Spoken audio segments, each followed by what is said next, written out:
Hello pilots, this is Sean with Airshot Live.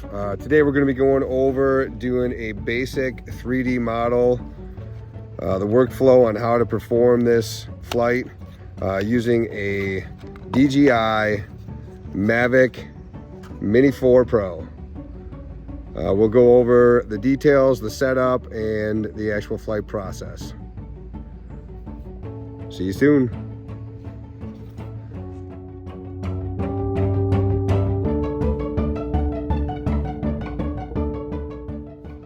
All right, so let's go ahead and begin the flight, and then we'll get back to the on-screen how-to to actually perform the mission.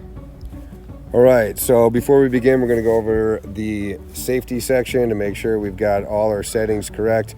We're going to go into obstacle avoidance. I have mine set to brake. Max altitude. We don't have a geozone, which restricts the AGL, so we're going to leave it at 377. Max distance, that's fine. That's about half of what it can do. And then return to home, we're going to set at about 200 feet. So we're good to go for safety. Okay, so next, let's make sure our camera setting is set to optimize the frames per second.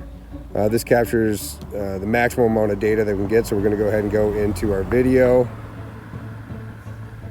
And then once we're in video, we're going to go down into the lower right-hand corner and press on the 4K. And this is set to 30 frames per second right now, so I'm going to move mine all the way up to 60 frames per second. What this does is it captures the most amount of frames that you can use to put together back in the 3D model rendition software. All right, so we're in the air and we're focused on the building that we're getting ready to create a 3D model. We're up at about 110 feet, which gives us a safe distance to not hit any trees, power lines, or the building itself. And what we're going to do now is we're going to go on the screen and we're going to pick the center point of this building. We're not going to use the zoom, but we're going to pick the center point of this building and we're going to draw a box around that center point, so our drone becomes fixated on that spot. We're going to back out as far as we need to get the full building in the frame.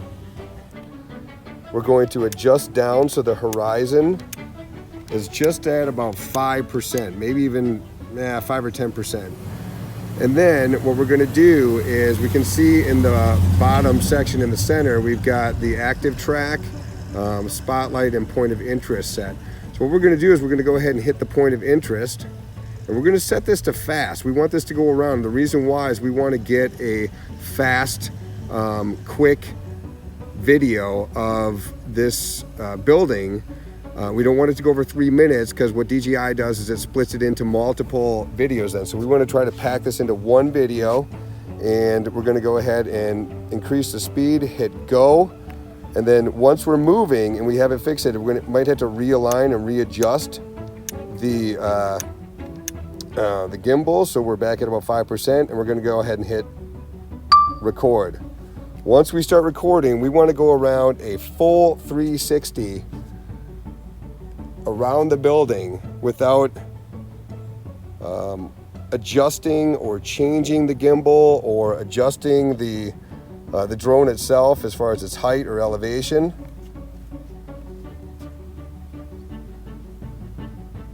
Looks like we've got some good, clear, no intrusions. We do have some trees that are a bit higher than where I thought we would be at, only because we started out a little bit lower.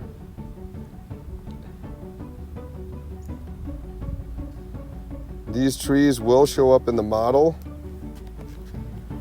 And basically what we're doing is just letting the drone run itself without adjusting the gimbal once we start recording, without adjusting the height, without adjusting the elevation, or changing the circle that it's creating.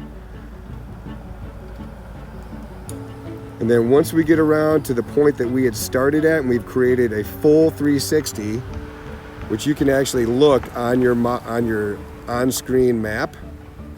You can look and see where that began about.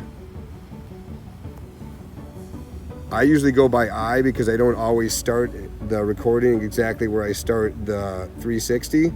And you can go a little bit further if you like, and then once you're done, hit stop, and then you can hit stop, and that is it. We've created a video that we can come back and we can put into the remodeling software, and we can recreate a 3D model based off of that video, as well as having a high quality video for future reference where you can zoom in and zoom out.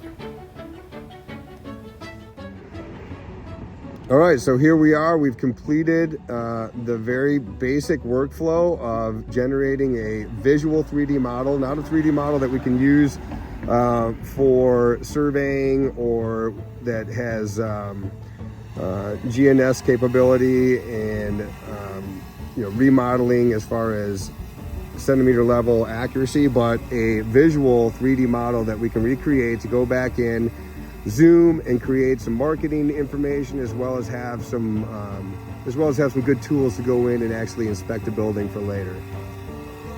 Thank you very much, and hope to see you in our next video. Airshot Live.